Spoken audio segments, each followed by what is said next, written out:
Hello world, and welcome to Quiet Defaults.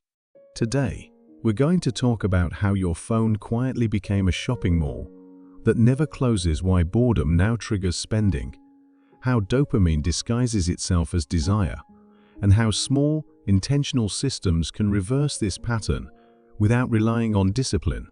This isn't about deleting apps or swearing off convenience. It's about restoring control where defaults have taken over. Opening the invisible transaction. No one wakes up intending to overspend.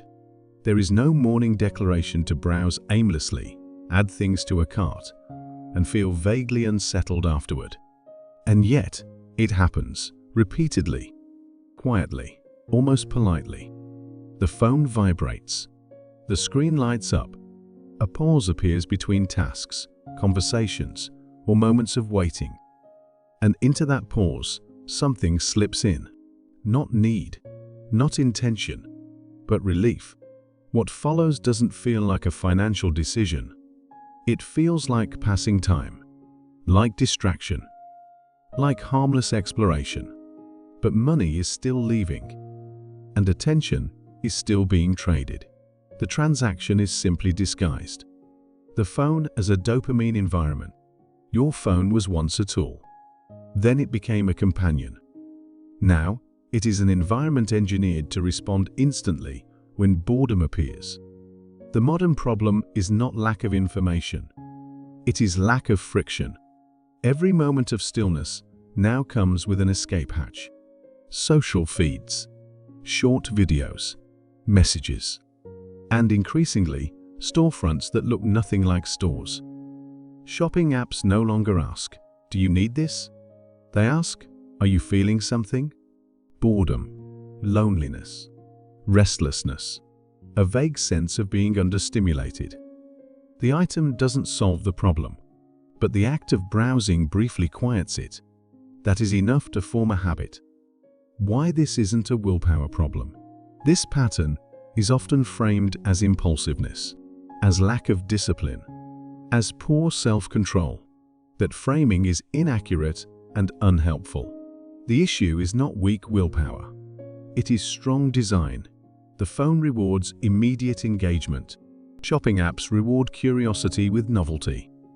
Payment systems remove delay, resistance, and reflection. When action is easy and reflection is optional, defaults win. Most people don't buy because they want the object. They buy because they want the moment to end differently than it began. Habit stacking, how the loop forms. Habits rarely exist alone. They stack. A moment of boredom triggers phone pickup. Phone pickup triggers scrolling. Scrolling triggers exposure. Exposure triggers temptation. Temptation triggers action, or at least rehearsal. Each step feels innocent. Together, they become automatic. Over time, the body learns the sequence faster than the mind can intervene. This is why deleting a shopping app often fails. The habit isn't the app. The habit is the sequence. Remove one piece, and the system roots around it. The quiet cost of micro-spending. The damage isn't dramatic. That's why it persists. It's not bankruptcy.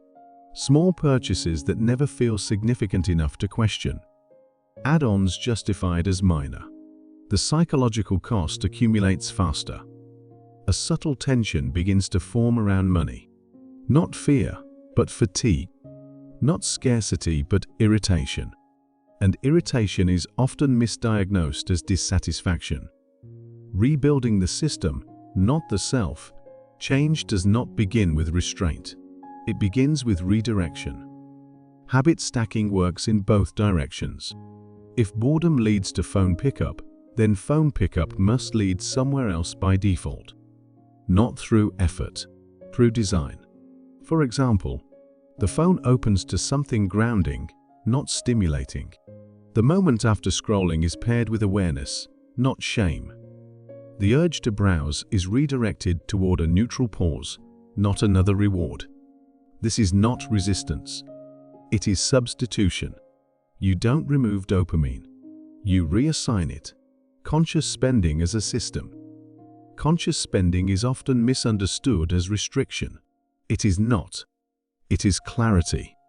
It means separating the emotional need from the financial action. It means letting the feeling pass without demanding a purchase as payment. This does not require tracking every expense. It requires interrupting the automatic sequence once early enough that the system learns a new route. When the phone stops being the answer to boredom, spending slows without effort. Why this feels uncomfortable at first? Systems resist change, not aggressively politely. The first few interruptions feel awkward, unsatisfying, quiet. That discomfort is not failure. It is withdrawal from stimulation, not deprivation. Most people mistake this phase as proof the system isn't working. In reality, it is working precisely as intended. The goal is not excitement. The goal is neutrality. The long-term shift. Over time, something changes. Moments of boredom stop demanding resolution. The phone loses urgency. Spending becomes intentional again. Not because discipline improved, but because the environment no longer pushes. When defaults change, effort disappears. Closing reflection. Your phone did not become a shopping mall by accident, and it will not stop being one through motivation alone. But systems can be redesigned, defaults can be rewritten, and habits can be stacked towards stability instead of stimulation. This is not about rejecting modern life. It is about reclaiming agency within it. Thank you for spending this time with Quiet Defaults. Stay safe, align with your inner peace, and have a wonderful time ahead. Till we meet again.